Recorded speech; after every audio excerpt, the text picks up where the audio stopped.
Record? Oh, sorry. Hold. Record. Okay.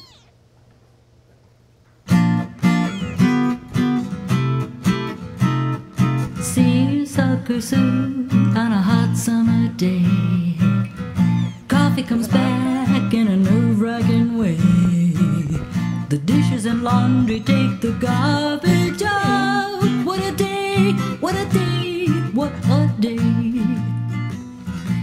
Oh, idea. No. Oh, there we are. Am I on?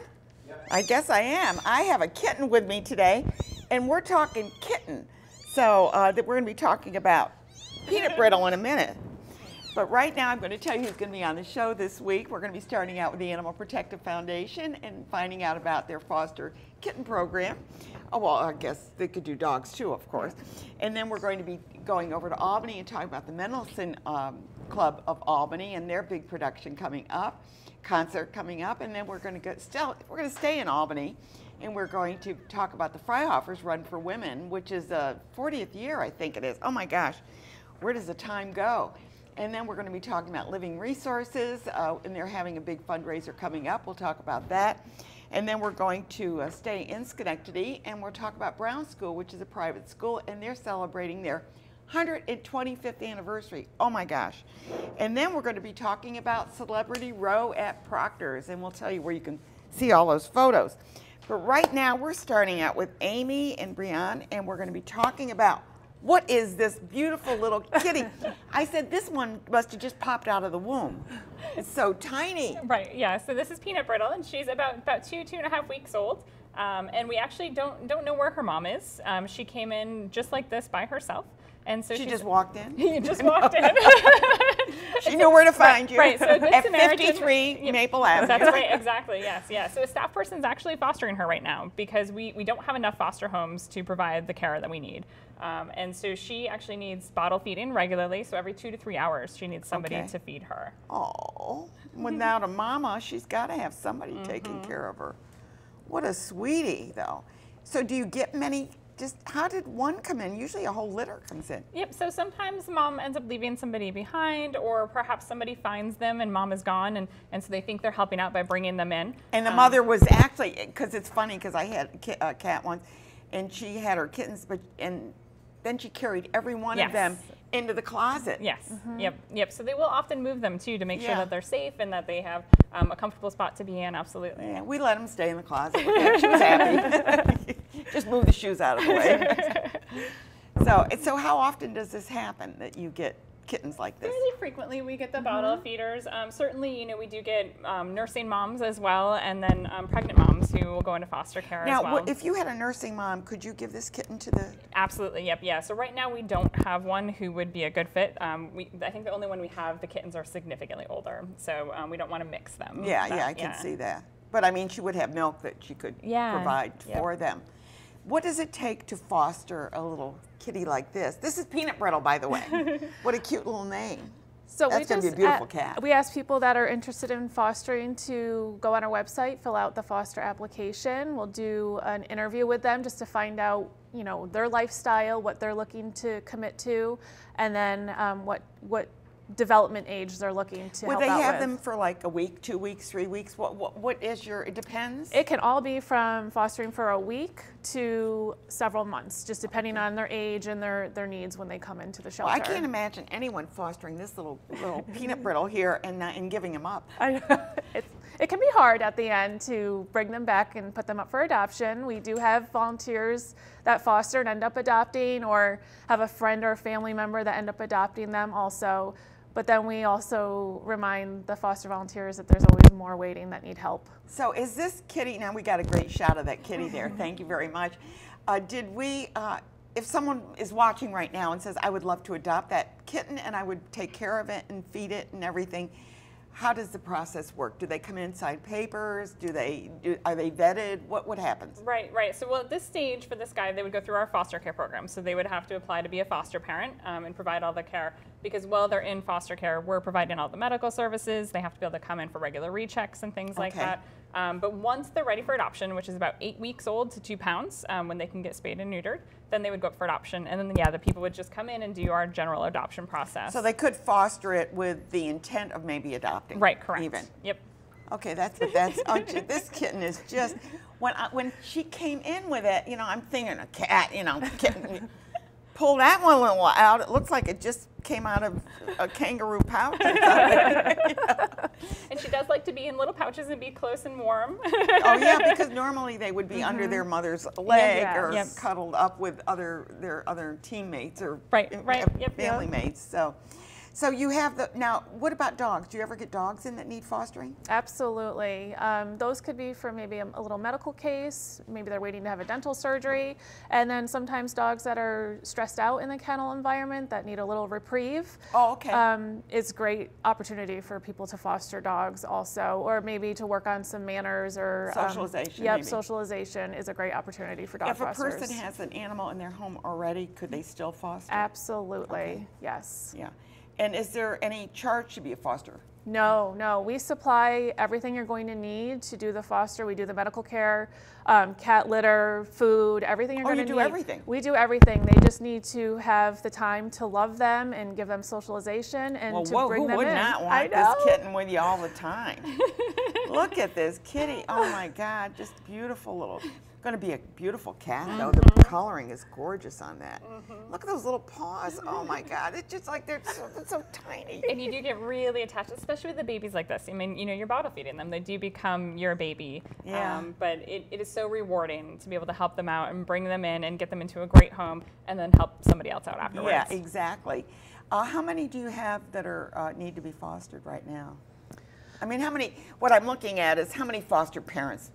Is that the Yeah, absolutely. Foster parents, foster families. Yeah, Okay. we have probably about 20 to 25 Oh, really? current fosters, but they're all filling up right now. So we're Okay. really looking for a new batch of foster volunteers for all the upcoming fosters that are coming in. Because, you know, in one day we had 15 kittens come in, and that filled up our current foster. And will they foster more than one? Could you take 2 kittens or something? Yep, so we typically send out 2 to 3 kittens from a litter to one foster Okay, family. because it's just as easy to take care of 3 of those Yeah. little ones because they're not running around your house or anything. Yes, Well, sort of yes. maybe. Right. Yeah.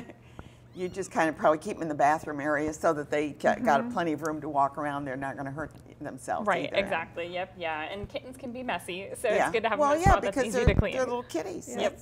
Because the mom usually takes care of that. Oh, Right. yeah. The house clean up is mom's job. So anyway, besides the kittens for fostering, what do you have up for adoption now? If somebody wanted to come in and do adopt. Yeah. I think we have a good assortment of pets right now. You know, bunnies, dogs, and cats, of course. And don't adopt a bunny for Easter, you know, and then bring it here, right?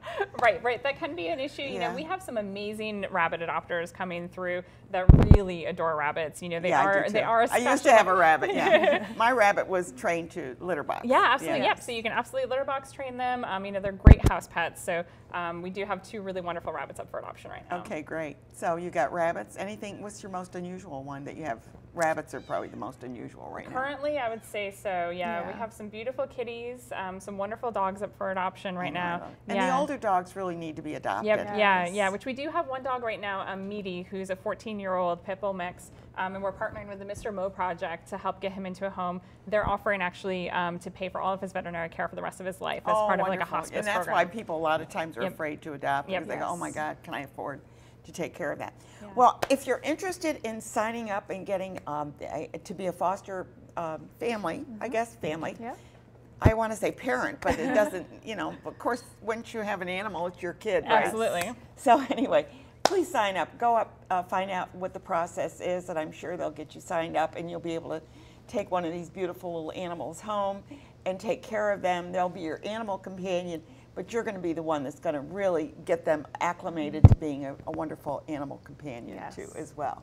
Thank you both for being here. It's always a Thank pleasure you for to having see us. you Thank both. you. And how do you like our new digs, huh? Something Wonderful. fun, something different. Yeah, good. We're going to take a quick break, and we're going to find out about Save Our Streets for our break. And when we come back, we're going to be talking with people from the Mendelsohn Group. Thank you. How you doing, Angela? Well, here we are, Jerry Burrell Park. Absolutely, man. And the telethon is going to happen for Save Our Streets. and so many good things that you're doing with this organization, and so it's so great to see this come together and to involve the greater community in your mission. On May 17th at Proctor's and Robb Alley, what we're going to be able to do is we're going to be having a telethon for #SaveOurStreets, and the funds for that are going to benefit Fresh Perspective Youth Mentorship Program. It's going to offer us the opportunity to continue to take our kids on educational trips, gather them more educational resources, continue to offer the Community Youth Forum, which are very important to our youth because they have the opportunity once a month to meet with successful professionals, individuals who are successful in their different aspects of business and of life, which they absolutely love. And that's happening here. It's happening here in the community every day. You are inspired. And that was Angelo Santa Barbara, but you'll hear more about that in just at our next break because we want to get that information out to you as well. The joy of the journey. What is the journey? Anything that's Jeff, and thank you for coming, anything that's Colleen. really in motion. We selected a lot of music that really shows modes of moving around the world. Like Chitty Chitty Bang Bang? Well, we're starting out with California, Here I Come. Oh, yeah, I like that. An old Al Jolson tune. Sure. And that's going to get us real started. We have a soloist for that one. And then we're Sentimental Journey, On the Sloop, John B. We also have a little Verdi. You got a little everything. Yeah, we have a little opera, a little folk song, and then we have wonderful guest artist Colleen, which we're very excited to have, and she also is going to bring some other movement in music, which will be really, really great. Great. Now this is the first time that you've performed with. It is, and they are amazing. I understand that. They I actually are have amazing. a photo, Yeah. an old photo of my parents performing with them with the Really? Skip Parsons Riverboat Jazz Band. Yeah. Is that something? Yeah, Skip used to be Yeah, a Skip regular, Parsons, right, regular guest artist for us for many, many years. Yeah. But I didn't know that Mom and Both Dad my parents were in that band. were in band. Oh my I gosh. didn't even know that. How great. It's yeah. really Well, it's a she small comes from a world. musical family. Yeah. Very lucky. So what are you going to be performing here? I'm also doing the traveling. We're staying with the theme. We're going a little further. We're doing a little Fly Me to the Moon and What? Would that be perfect East for of you? the Sun, West of the Moon. So you got the moon in there covered, right? Yeah, it's just a really good collection of different kinds of styles, which I think the audience will really, really enjoy. We tried to make sure that it's not all in one sort of venue, but just a lot going on. Got a little jazz, a little opera, a little yeah, and a little folk music, Yeah. a little water music. You know, we've got some folk music from the Caribbean. We've got some stuff from I England. love Caribbean music. Yeah. On the Sloop, John B. is Yeah. really, really good. The boys love that. They really, really do. Yeah, I know. That was Yeah. who did that? The one with Kenny Rogers, wasn't he? Yeah, Kenny? and also the Beach Boys made it Yeah, famous. yeah. So our arrangement comes from Great Britain. A guy who has a glee club there. He put this arrangement together. So it's really something else. Yeah. It's very, very and cool. so where are you going to do this? In my favorite spot, I know that. Well, I think you were there last Yeah, year. We're yeah. going to be in Chancellor's Hall. I love Chancellor's Hall. At the bottom of the state education building right next to the Capitol on May 18th, which is Friday in a couple weeks. We're also going to be at the Tulip Festival this weekend. We're Okay. singing for the, are for the you Queen. really? Yeah, Yeah. we're going to be there in the park. For the Queen, it sounds very impressive. Yeah. So how many are in your the Mendelsohn Club of Albany? I want to get We're that around right. 60 members right now. And they're all men, They're all men. except for Colleen. She's going to be the guest star. Well, I think her pianist is also Also female. There's going to be 2 females, Good. which will be Some will be great. representation I here. like the ratio.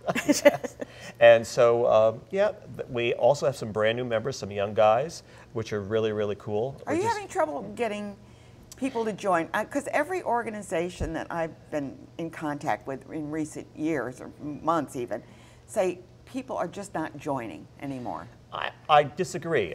We do have, here and there, but the problem is there's so many things going on. Yeah.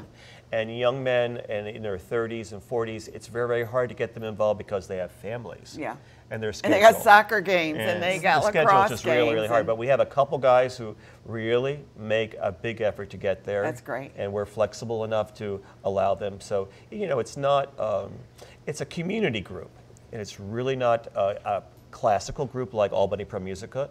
So we try to get as many people involved, a lot of different interests, but it is very, very hard you're right, to get people to come. To join, yeah. It really is. So what we need to do is tell, if you're a male and you like to sing, yes, give them a... And the audition is very, very easy. It's just a matter of making sure they can read a little bit, hold their part, you know, and we have now something new we started this year, which is really nice. We started to do sectionals, where we're actually taking part of the chorus and just working on 2 parts for them for about an hour. Then I have an assistant conductor, Mike Wright, who does the other sectional, and this really helps the men learn the music a little bit faster, because we have people who do read and people who don't read but have a great ear. So yeah, some people do. Now, did you ever belong to a musical group, or you've always been a soloist? Speaking of reading and not reading, I'm one of the not reading. And that's perfectly okay. Yeah, it's really, I mean, Luciano Pavarotti never read a note of music, and he really, I didn't know that. And he didn't read at all. I went to college with a guy who, you know, he could sit down and play anything, and he'd say, I said, can you play such and such? He said, can you hum it? Exactly. And then you hum it, and he'd go, oh yeah, he says, I know that. And he would play it, but he never read music. That's okay. Can you imagine, though, playing a piano and never reading music? My uncle. Really? Yeah. He was a wonderful jazz pianist and just sing it so he played it. Ear. Yeah, it's amazing. It's a talent. It's almost a real It really is. And, you know, my wife has perfect pitch, so she can, you know, hear anything by, you know, by just simply hearing it for the first time and then playing it right away. But so many gifted musicians like her, and Pavarotti. You know, just simply do it naturally, which is fine. You know, I remember someone handed me some music once, and they said, "Well, we're singing this," and I mean, it was family, so it wasn't a big deal. And she said, and she hands it to me, and I go, "Yeah." I said, "Well, what does it sound like?" She says, "Well, don't you know what those notes sound like?" Connect the dots. I said, "I have no clue. I could play it on the piano, but I can't tell you what it sounds like."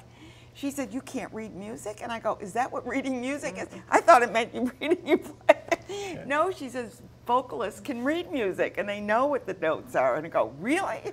But a lot of civilizations have just passed down their tunes, you know, just because things are repeated by their grandparents to their fathers, to their mothers, then to the kids. And nobody can read it. Nobody can read anything, but they just pass all those songs, which are so important to their culture, on. So important. It really is. So the concert is going to be on the 18th, and that's going to be at Chancellor's Hall, which starting at 7:30. 7:30. And how can they get tickets?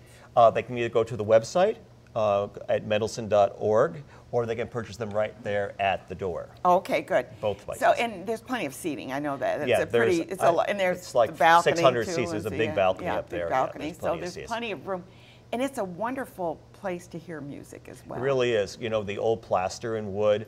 Not too much carpet on the floor. It's kind of old, but you know, it's not too much. So the sound really carries very, very well. Yeah, it carries very well, and and you'll have. You have a pianist. We have Michael Clement. Oh, he's wonderful. Yes. Yeah. Yeah. He's really. She brought her. Who's your? Peg Delaney is playing. Oh, Peg Delaney. Are you kidding? Very lucky. That's wonderful. Peg Delaney, Otto Gardner on upright bass, and Bob Halleck on drums. So we've got a jazz group there. Yeah. Yeah, that's what we're so excited. What a great event this is going to be. So mark your calendars. You're looking for something to do, maybe a little something after Mother's Day. Treat your mom. Yeah. To something like this, right? And say, Mom, I can't give you anything for Mother's Day, but I am taking you out. We've got old tunes, we've got new tunes. Okay, well, that's good. And great jazz. And great jazz. I mean, what more could you ask for? One more time, you can get your tickets, go to their website, mendelsohn.org. And if you want to learn more about Colleen, she's got a website as well. And check her out at some of these places that she plays. I see your name all over the place. And this is at Chancellor's Hall in Albany. It's on Washington Avenue, and it's right in the Capitol area, so you can't miss it. It's a big education building. It's the longest colonnade, I think, in... Really? Yeah, in probably. In this a lot of country, columns. I think. There's a lot, 1820 or something like that. Used to work there. But anyway. Wow. I think I would count them, but I never did. But anyway, we're going to take a quick break and go back to Save Your Streets. And they're having a big fundraiser, and it's going to be a telethon. And check it out, and maybe you can support them as well. And when we come back, we're going to be talking about Freihoffer's Run for Women. Stay tuned. what we've been grown to understand is that the things that we're doing are becoming part of the tradition in our community. And that's a good word, tradition. It is. These are our traditions that now we're passing along, and I think that having this kind of impact. And you mentioned when we went around doing the random Santa drop-offs, it really does bring the community together. It makes you part of what's happening here in the city of Schenectady.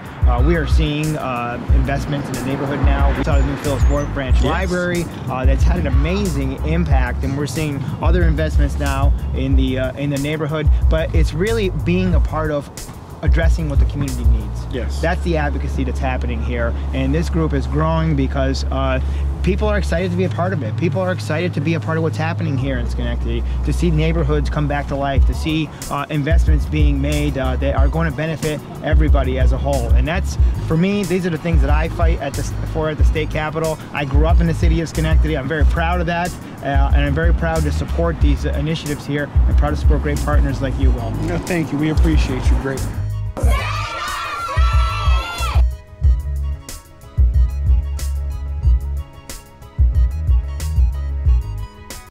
What we've telethon is going to be on the 17th, so support them as well. But right now we're talking about Friday Offers Run for Women. Get those women out there running. Absolutely. Yeah, you started with the training challenge. Training challenge started in March. And are you done with that now? Almost done. Almost done. A couple weeks to go. And they're all ready to go? They're raring to go. Okay, are you running too? I am not. I will be there as the volunteer coordinator, though. I know you are, yeah. Making sure everybody is helping out to make the day a success. And you're part of the charitable partners too, so tell us exactly what you do to help Patrick here get things going. There's all kinds of stuff to help. Right? Yeah, it's great. So, so we started doing this a few years ago. It's really neat. What we do is when we call out for all of our volunteers to come and help that day and leading up to the race, we also partner with a couple different charitable partners from the Capital Region, and they round their troops and bring a group of people to help us make the day a success. Okay, all right. Because you need a lot of people. How many are running? We'll be somewhere between 3,000 and 4,000. That's a lot of That's a lot of ladies. A lot of estrogen on the It takes about 500 volunteers to put this thing together. So. Yeah, that's wonderful though that you get that many coming out to place. Yeah. To do that.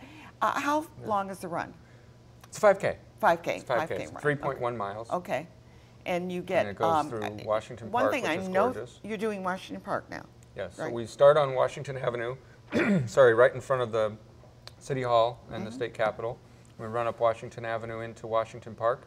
We go around the lake, and then we come back down Washington Avenue. So it's a nice downhill finish. Yeah, I know, because that run uphill was a little bit tough for some people, I think. Everyone likes but the we get that out of the way end. at the beginning. Yeah. So we get the hard part out of the way at the beginning, and then you can cruise to the finish line. Into the finish line. And how long does it usually take to run 3 miles? It depends. Less Some of than our an hour, some of our invited athletes are going to be in 15 minutes or so. Yeah. And then do you up to an hour. We had a You don't care. 93-year-old woman a few years ago who finished in under an hour. 93. You could do it. You could do it. You can do it. Anybody can do it. Anybody Oh, can yeah. do it. Anybody can do anything for a minute. You told me that. That's You what said I that, tell- Kate. that's Keep what I telling tell me. the training And you can do staff. anything for 1 minute. And I That's go, true. really? And then you just turn that into 3 minutes, and then 5 minutes, and, And then it 20 keeps minutes. going, yeah. Yeah, absolutely. So, do you raise money for anything special other than trying to support the We Run have for we have several charitable partners. We have a few specific groups that we work with. And which ones are they this year? Can Sure. you say? So there's a few that are coming back again from last year, which is really exciting. Those include the Capital District YMCA. They're a great They group, bring yeah. tons of people. So if anyone actually runs the race, you'll see them kind of along at the checkpoints. Oh, we got the pictures up of making the sure- Look at the number of people. Making sure everybody is going in the right direction and they don't get lost, so that's good. Do they wear markers? Like sometimes, like They at the usually have marathons. shirts, special shirts on, so you know. No, who but I is- mean that they have like a timer. Or Oh, the runners? Oh, yeah, yes. the runners have a chip in the bib. Oh, so they we do? know, yeah, Okay. so we give gun times and net times for the So runners. they know just absolutely. exactly what they've done, because then you post that on the web Because it can afterwards. take 3 or 4 yeah. minutes for the very back of the pack to get to the start line. Yeah. Oh, with that Are many they at a people, they're all lined up. disadvantage? No, not at all. Because Washington Avenue is so wide that it allows the runners to spread out pretty quickly. Okay. So it might just take everybody a second to get going, but once you hit the start line, you can start running. Okay, Absolutely. yeah. So Once it's you're wild. going, you're gone. Yeah. Yep. So have you ever run in this? I have. I used Okay. to run in it, and I really enjoyed it. And then I met Patrick in the group, and I said, I'd like to see what it's like on the other side. So it's really fun to You're work with the supporting it. not-for-profits. Yeah. And a couple other people that are coming back this year is Hope for Women with Oh, I know about that group. with the yeah. ministries in Albany. Yeah. The Doan Stewart School in Rensselaer, New York. great. And also Live for the Cure, which is a really special not-for-profit. They raise money that helps with research for children that have rare genetic disorders. Oh, okay. So we're So excited to have important. all of them back again this year. Yeah, that's great. So Yeah. you had them there last year, now they're coming back. Yep, again. and we have a few new ones too, but we're excited that they Well, there's- enjoyed it last year. There's so many organizations under the new tax laws. I know many organizations that are nonprofits are concerned that they may not be getting the donations because they were tax deductible and now they aren't. Right, and it's great for us to be able to help out, local not-for-profits Right. and get Yep. them involved, not just in raising money, but in being involved in a community event where they can get some Well, and- exposure and and they can give back to the community in another We're way. talking about Run for Women. How about the kids? Kids Run. Kids Run's We've got awesome. the Kids Run. So after the 5K, obviously we've got the 3K, which is for kids 9 to 13. And they get to run a pretty good portion of the 5K route Really? and finish at the same Yeah. finish line as the adults. How cool for them. Oh, it's so It's exciting. really Everyone's cool. cheering at the finish line and they're calling their names out. It's so cool. It's great. And then we get the little guys out. We know that we do the 50 meters, 100 meters, 200, 400, and a mile. And so it's great to see the 50 meters and 100 meters is probably my favorite of the kids races because you get the Little tiny little tykes out there and they're just They're flying cruising along. down the hill. It's And they it's do great. well. It's great fun. And so it's fun for the whole family. You can bring everybody out. I was and just going something to do say for that everybody. because you also have like vendors and things We where have you can food purchase vendors. things. We've got all kinds of stuff going on. Actually, Clothing we've got some clothing and- vendors, and we have the expo a couple days before. So when is So that if that's somebody the- wants to pop by and just see it? The expo is Thursday, the 31st, and Friday, June And 1st. where is that And held? that's at Sage College Armory. Okay, yeah. And that's going to be That's on New Scotland from Avenue. 4 to 7 on from 4 to 8 on Thursday, and then from noon to 7 on And Friday. you probably get some college Got a kids lot of that'll vendors stop there. by too to check it out. Oh, it's great. There's all Absolutely. sorts of fun Lots of vendors good there to stuff check there. out. So. Yeah. Well, I And then hope with that this being our 40th anniversary, we've I got know, a lot I of said extra that at stuff the beginning. going I on. said 40 years. Oh my gosh. It's pretty incredible. So, 1979 was the first Run for Women, and it started as a national championship. And it's so still it's still marked as. one of the very prestigious road races for women in Do you the have any country. international stars So we don't coming have in? any international women this year. This'll We've be got the some of first the. year, isn't it? It's our third year. No, but our with first doing- year with not having the international. No, 'cause this they is our said- third year of not having Oh, really? international Okay. runners. Yep, this is See, our you've been third on year. so many we've done times, it through seems like last It's a blur, right? Yes, but We get the to support the American runners, which is Yeah. really, really neat. Yeah, to oh, I see. like chance that. to kind Yeah. of go back to our roots and support American distance running. And let them come in first too. Yeah, Yeah. absolutely. Des Linden, who won the Boston Marathon this year, was one of our our athlete development program Yeah. runners Oh, nice. when she was first kind of getting started. Yeah.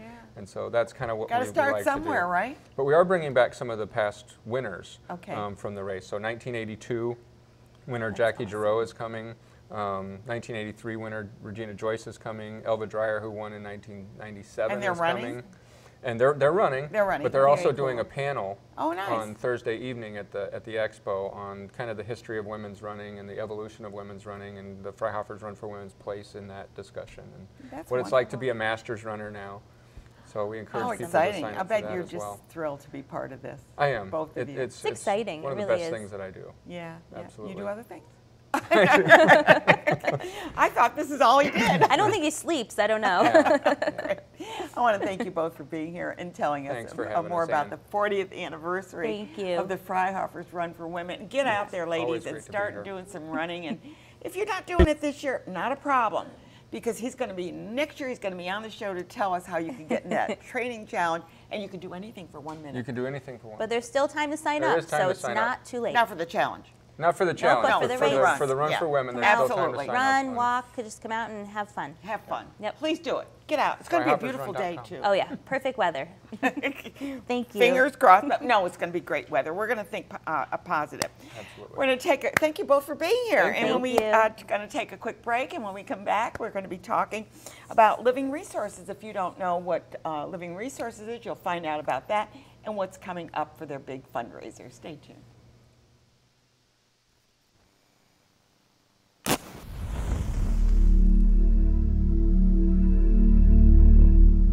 I'm Karen Bradley, the director of the Schenectady County Public Library System. We're comprised of 9 branch libraries located throughout Schenectady County.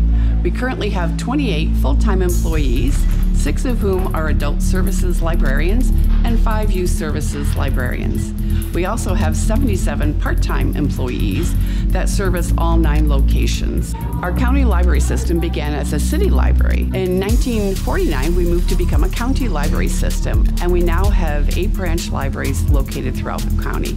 Each branch provides a wide variety of services that really do enhance the quality of life for all the residents of those communities. In addition to serving 154,000 residents of Schenectady County, we're the central library for the entire Mohawk Valley. We serve actually 280,000 people located in Fulton, Montgomery counties, and Schoharie County. Our recreational programs include And here we are back again, and we're going to be talking with 2 representatives, Janine Pabatier, and she is the director of philanthropy. Why can't I say that's philanthropy? I want to put another vowel in there, I think. And Fred Ehrlich, he is the CEO of Living Resources. But let's first of all tell our viewers, what is Living Resources? I mean, it sounds like it's a resource for living. Right. Living Resources is about serving people with disabilities and giving lifetime support. So we've been in business for 45 years. 45 years. 45 years. We got oh my 40 God! years. I know we got I look very young. years. I look very young, but. And we serve people with developmental disabilities. We serve people with brain injury. We serve veterans that need support. And do you do housing? Yep, we have 44 houses that we serve about 50 people in, and then we have 90 people living in their own apartments. And we help people, elderly people, live in their own home by giving home care support. So we have a variety. And these are the elderly with developmental or with anybody? No, people. There's something called the ISIP program. Where people might need care at home in order not to go to a nursing home. So we might be providing hours of support. People do want to stay in their homes. They really do. It's rather than being in.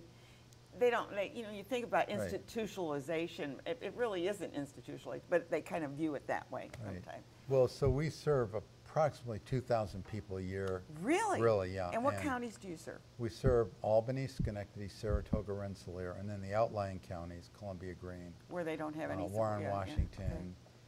And we also have 2 group homes in Westchester County as well. I didn't know you went down to Westchester. Wow. So we have a lot we're doing, and we've developed a portfolio over 45 years. I've been with the company since it started. Isn't that one? Doesn't that make you feel good? Yeah, it's great. See how it's developed.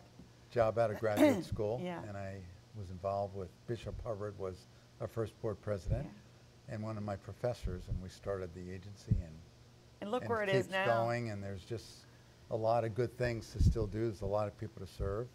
Now, my next question, of course, is going to be directed to Nanine. How do you get your money? Well, a lot of it comes from private donations, grants from state funding. Many of our individuals receive state monies for services. So, but it's a lot of they're on Medicaid or something. Some of that. Yes, but a lot of our money comes from grants and from individuals who know about the programs, know about the work that we do. I mean, we really try to provide services that are not just what the state has guaranteed, but what they really require, right? Their own bedrooms in their homes, these types of going over and above. Ancillary things that will help them to function better. Absolutely, and to live a more independent life. Now, you've got an event coming up, which is coming up at the Fort Orange Club on May 30th. Tell us about that. And you brought this. This is a gorgeous picture. So this was done. Fred, do you want to talk about? Sure. We've been doing the art program for 20 years. We have 120 art students in 4 counties: Albany, Schenectady, Saratoga, and two in Saratoga. And these are part of your program? Yeah. Okay. So we provide opportunities for people to learn, and all of our teachers are professional artists. And so we're looking to help people with disabilities express themselves. So we have a great many people with developmental disabilities, like Michael here, and then we have also some veterans with disabilities are getting art from us. Mm-hmm. And so what we're trying to do is take people and help them express themselves.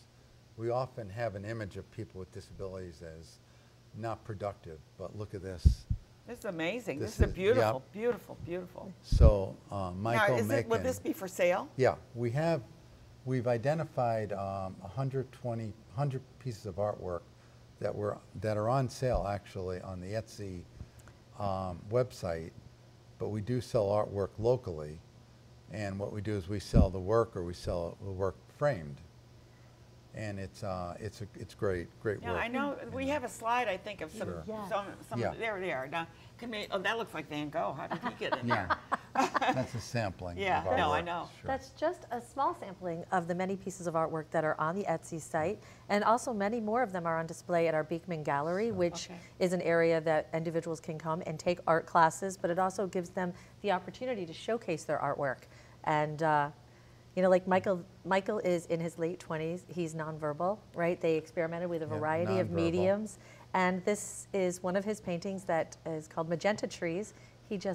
So, you know, and during our event, Art of Independence is really an art exhibit, right? So it's mission driven, right? Mm-hmm. It's mission driven fundraising. We're going back to the mission so that everyone who's there gets to meet our artists. They will be at the event, meet them, see their work.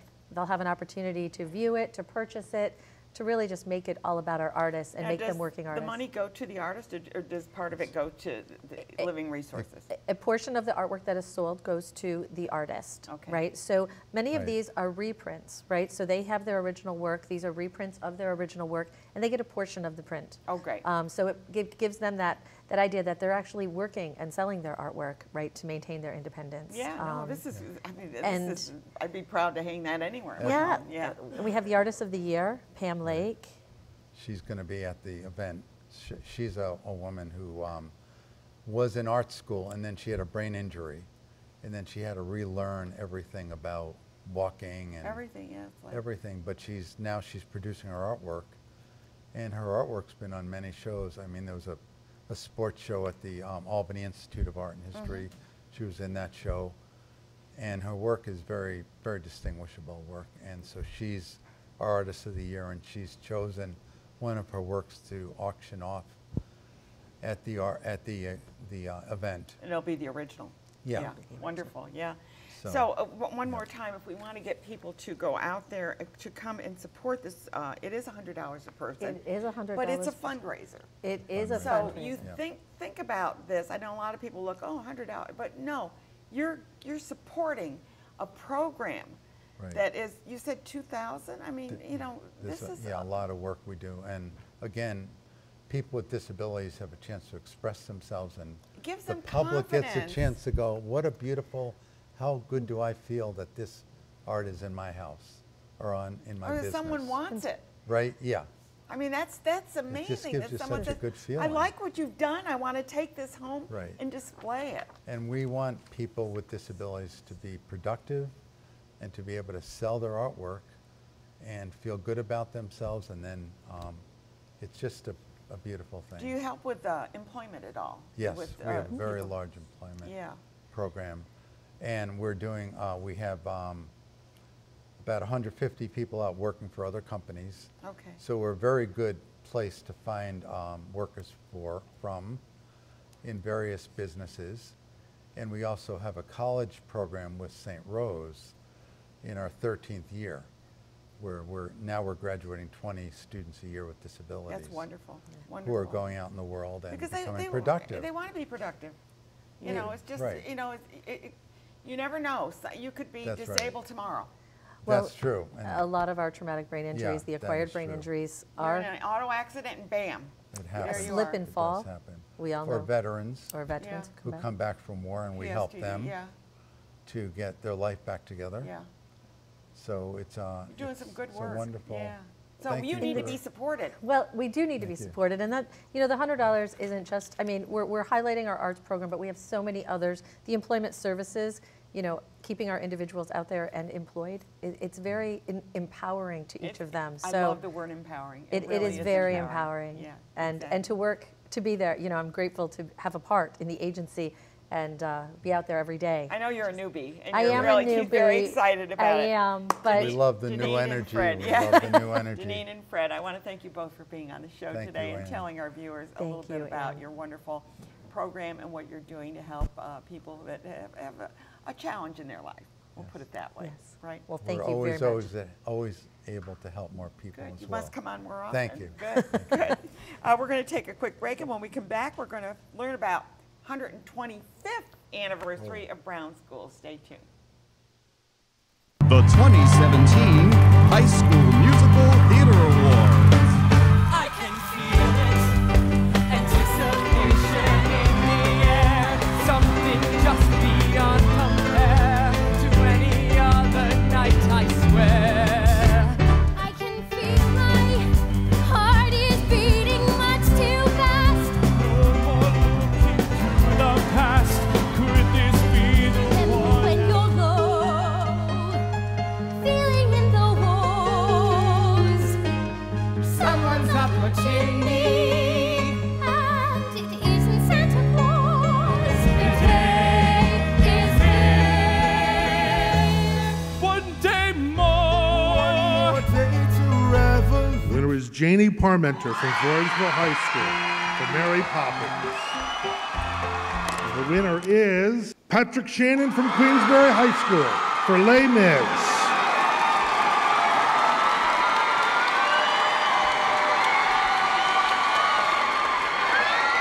Musical Awards. Oh my gosh, that was taken last year, and the next one is going to be on the 19th. Is this going to be exciting? These kids pour their little hearts out, or their big hearts out, I guess, on the stage, and they pour them out at Brown School as well. Every day. Yeah, so tell me, because I know that you sent some photos and things. We have Patty Vitale. She is the head of the school, and Elizabeth is her administrative assistant. So tell me about Brown School. I mean, I've had you on before, but some of the viewers might not know what Brown School is. Well, 125 years, 125 years. Brown School is a small independent school, and we serve students from nursery. Next year up to 10th grade. We're going to be adding a high school grade each year. We, as you said, we just celebrated our 125th year, but a lot of people don't know that Brown School almost didn't start because 126 or 7 years ago, there was a woman named Miss Potter who was coming from California to start a school.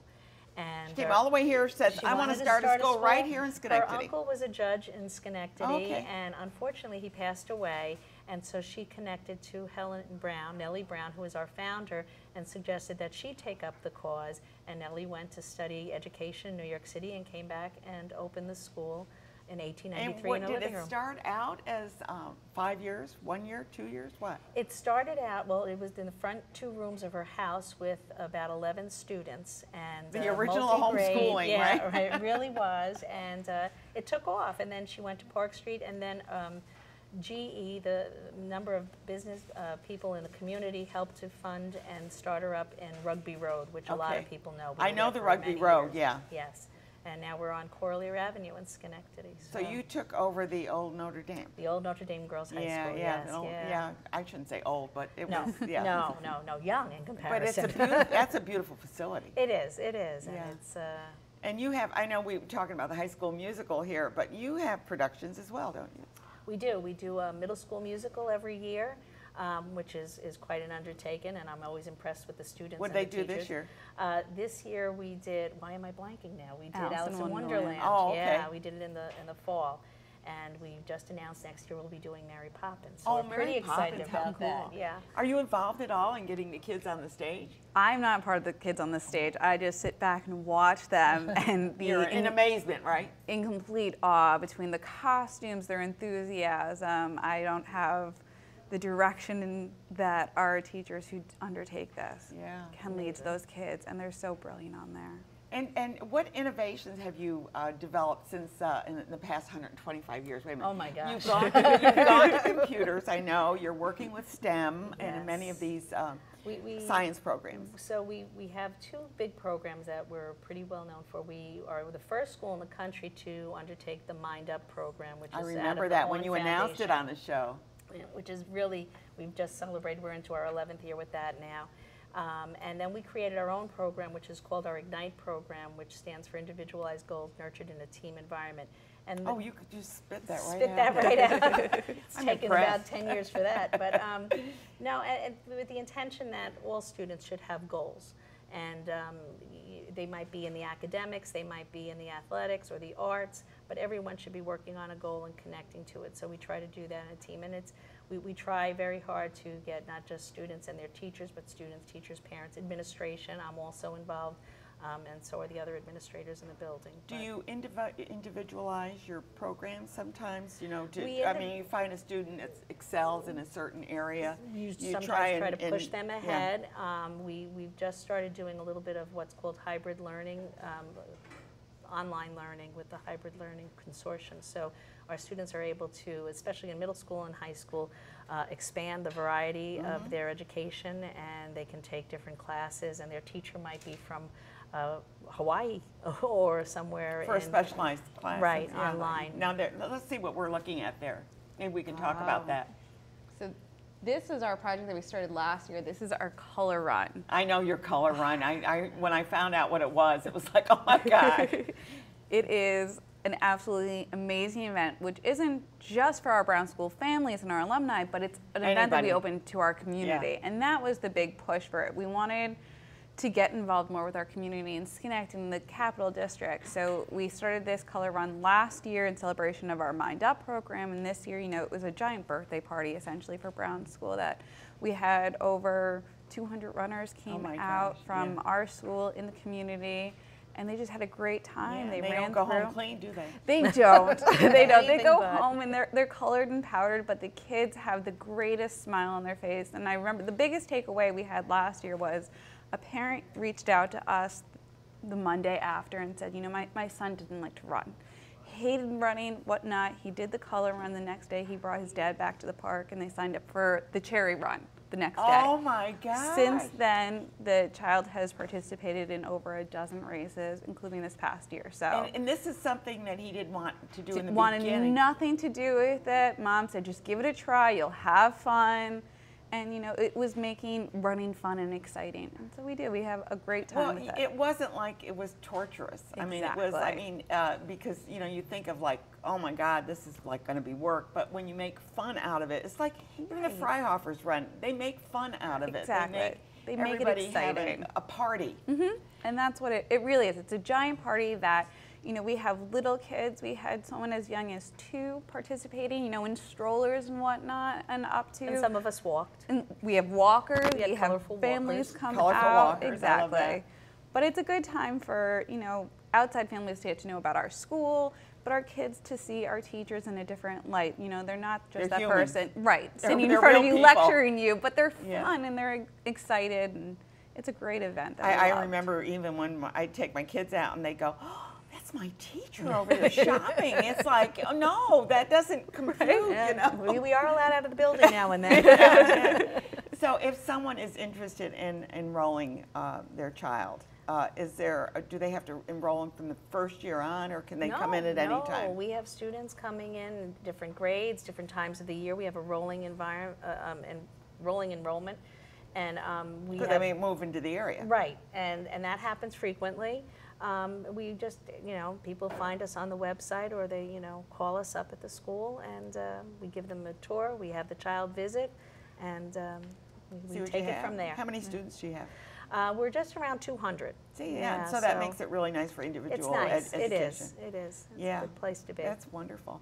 It's always a pleasure to have you on and hear about the successes that you're having with the kids, and adding a year on every year. Pretty soon you're going to be full 12 years. Yeah, I'm hoping Nellie is proud. Yeah, are you watching there? We're exhausted, but it's good. And we made it to 125, and next year will be 126. Yeah, exactly. Thanks for what you do. Thank you. It's Thanks wonderful for the us. kids, I know. You have to come on sometime when you have the musical so that we can We talk will, about the kids. Oh, I'm sure. We get some kids. They love to sing. Yeah, we'd love to have them on and have them toot a song or something. Yes, anyway, definitely. We're going to take a quick break, and when we come back, we are going to be talking about Celebrity Row, and all your students might end up on Celebrity Row. Thank you. So you never know, Exactly. right? Stay tuned.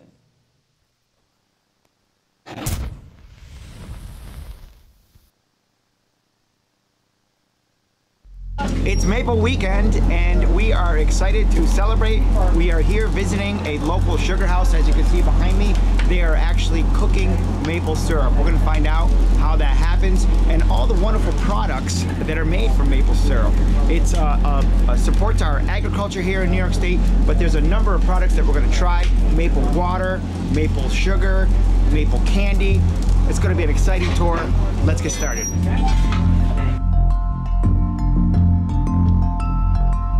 Well, basically, We do our same spiel. this tube with the spout, this is what we use, goes in the tree.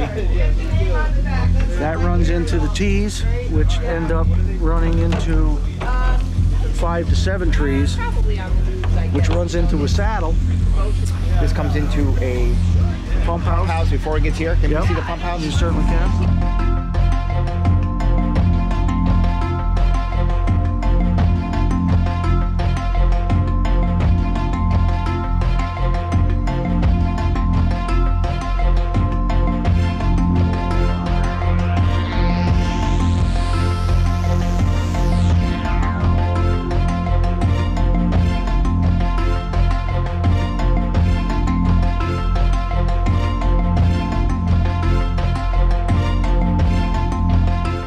Final product, bottoms up. We shared, we experienced, we learned. We hope you enjoyed our Maple Weekend tour of local sugar house, Mountain Winds Farm.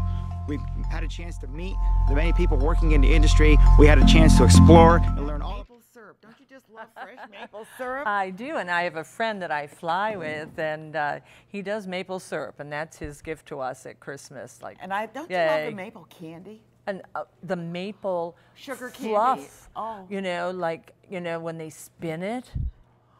Have you ever had no, that? But you're making my mouth water. Oh my gosh! Oh yes, you know, and they pile it on just like you would like cotton candy. Cotton candy, oh only it's maple spun candy. Oh, I'm gonna have to try. Delicious. I can't even imagine that, but it Delicious. sounds wonderful. Yeah. But we're talking about celebrities today. We are, and you know, this is Proctor's Theater. Celebrities come and go all the time. And then occasionally you have people that are really very local, like Carol Lee. They have to come from somebody. They have to come from somewhere. And then, look at there's Maureen Stapleton. Maureen Stapleton. And again, many people might know her from her later movies like Airport and Cocoon. Wasn't she in the one with Ballroom? No, was that somebody? She's been in Starlight Ballroom. Yeah, was she in that one? Yeah. And my gosh, she is an award winner, a couple Oscars, a Tony, you know, so all the different. She was a musical too? Yes, yes. Okay, oh, yes, she was on stage, okay. yes. So we have people from our area, Maureen was from Troy, that bring their expertise to the American stage and screen and movies and whatever. But they're people from this area, and so the Proctor's Board and also the Schenectady County, you know, the historical committee and Capital Region, the local business group, I just totally lost the name, but they wanted to recognize those people, which they did. And so these people are vetted, they don't go on the wall unless No. So what we're talking about today is the column people. Okay. So if you walk into Robb Alley, you know, right next to the are. apostrophe. So these particular people, I want to speak a we little know bit Alexander more. said he was the founder of the first TV came over from Proctor's. Well, first radio first. He was radio. Okay, okay. We'll go to first radio. And this was back in 1902. And we do have a slide later on with WGY. Yes, we'll and show we'll that hit that later. But I want to just look at this one for a minute. So this gentleman was, in 1902, he was the one that invented the alternator that inverted the direct current into alternating current. And that, of course, that was one of the big things between Edison and Steinmetz, all of these guys. Do we go direct current? Or do we go alternating and current? we are on an alternating current. We're alternating current. current. When you go to Europe, you're going to be on direct. But it was the very first radio in 1906 was the very first time, Christmas Eve, that they actually had a radio presentation. And you know, we think of it as nothing, and we've got all of our devices that bring in all of this. And so it seems so old-fashioned, but this was crucial. You know, this was a landing on the moon. Yeah, you it know, was, absolutely. The changes and things. Now, and it all happened here. And it all happened here. And of course, later on in 1930, we had the first TV broadcast. And of course, WGY, Proctor's stage.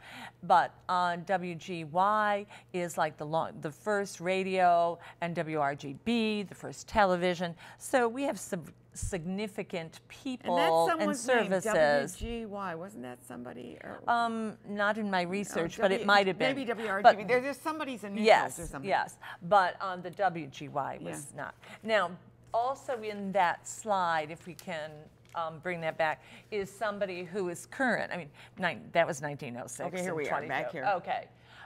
Down in the lower corner, we've got Kevin McGuire. Now, Kevin was from... Amazing. Kevin is from Cambridge, New York, and he did a lot with Hubbard Hall. And he has been on Broadway, Phantom of the Opera, you know, all of these good things. But now he is Cap Rep. I mean, he had toured the country. Yeah, he's toured the country. But he has been doing actively Cap Rep, wonderful shows. Oh my gosh, he just Land of La Mancha. Oh my Land of La Mancha, and before that he did Red. Yeah, Red was wonderful. Wasn't that? And oh it my wasn't gosh. a musical. No. It had to do with the artist. It was just the artist. Just wonderful, just wonderful. Now, another person that was on that little slide. Back again. Right in the middle, the one with the horse, Edward Poodles, Hannaford. This gentleman is in the Guinness World Book of Records. He was a clown, but he rode horses.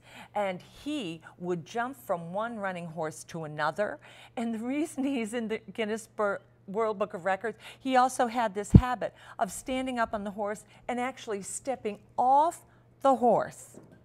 While it was going? While it was going. And that was his trick, and nobody else could duplicate it.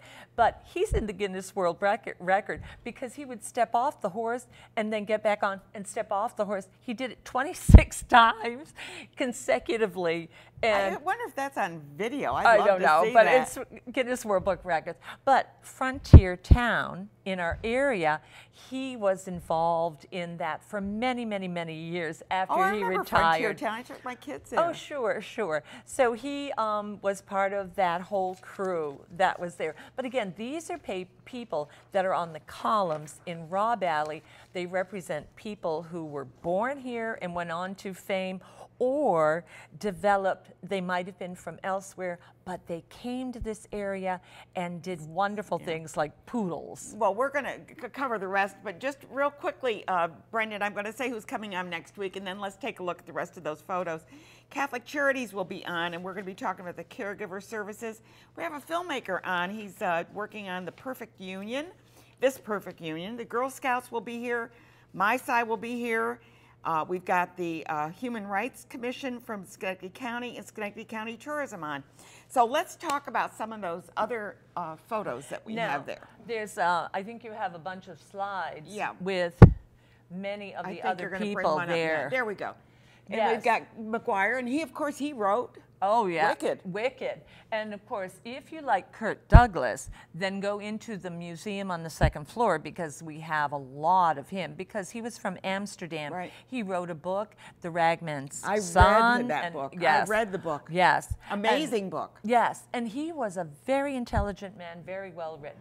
And so, of course, we had Rachel Ray there, very famous. Yeah. There is Proctor. The GE's in there, too. GE Theater, and Monty Woolley, wonderful, wonderful comedian. And so you have all of these different people that are from our area, support it. And the other group that it was the Chamber of Commerce that I couldn't get out early. That's what I was thinking who you were. That's what I thought But it was. there's a lot of them down here. This is just a little taste of some of the ones. And these are people we see around, like Kevin, and we see in those old movies. And Maureen O'Sullivan, of course, is just wonderful. Absolutely. So many people, and so it is always nice to know that the place that you come from produces people that do wonderful things. Yeah. And when they come They have to back come and from somewhere. honor, and Hal Holbrook, of course, is someone who came to our theater as a actor doing his Mark Twain, and he loved our theater and appreciated that we were trying to save it because this was and in I the understood 70s. that he purchased seats in H.H. for Hal Holbrook. And of course, as we talked earlier, this summer we're getting new seats. New seats. Woo! I don't know that they're going to be too much wider. Apparently they're a little higher, but I was told that they're going to be much more comfortable. They're going to be more comfortable. Yes.